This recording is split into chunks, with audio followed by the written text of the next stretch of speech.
I don't think it's a secret that the show has a passionate fan base. How have you learned to navigate the intensity, like both the good and the bad of that passionate fan base? I mean, it's been wild. I think it's so rare that this happens.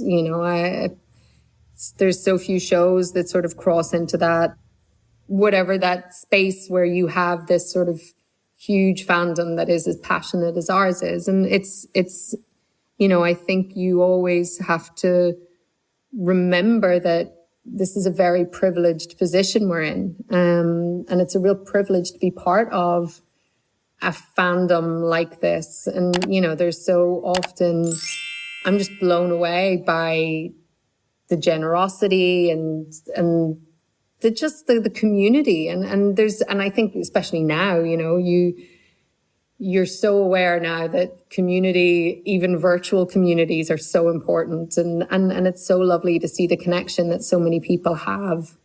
There's people who have gotten married because of the show. There's people who are in relationships because they met at conventions or they met at this. And that's just amazing, and we'll get letters from people about how much the show or these characters have meant to them. And it's really touching and heartwarming. And then there's a very small percentage of people who just seem to love to hate shit, and they just want to make people's lives misery and be heard. And, I try to have compassion for those people because it's obviously coming from a place of pain. That's how I have to think about it. I can deal with it when it starts to have people sort of say really mean things about my husband or stuff like that, which I see. And sometimes people feel the need to tag me in this stuff. And I'm like, why do I don't need to read this. But then you get defensive and you sort of want to protect the people in your life. But, as I always sort of say, the good far outweighs the bad. And most of it's online, and there's a really, really easy way of dealing with that. Just don't read it. Don't go online. Take a break from all of it for a little while. And I tend to do that. I think sometimes it can, I understand, we have to go online and stuff like that for work, and there's certain things you have to do, but it's also okay to take a holiday from it and really just close the door on it and live your life.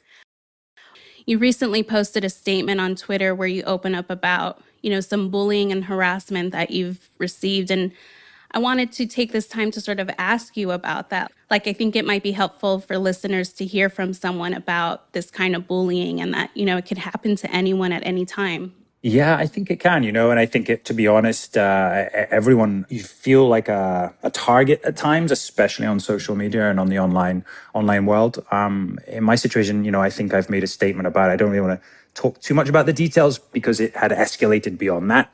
But it's definitely something that has been part of my life since, finding a little bit of more fame, through the show. So people don't really talk about it. So I felt like, I really wanted to get it off my chest. It really felt like the right time. But hopefully, it's drawn a line and we can all move on.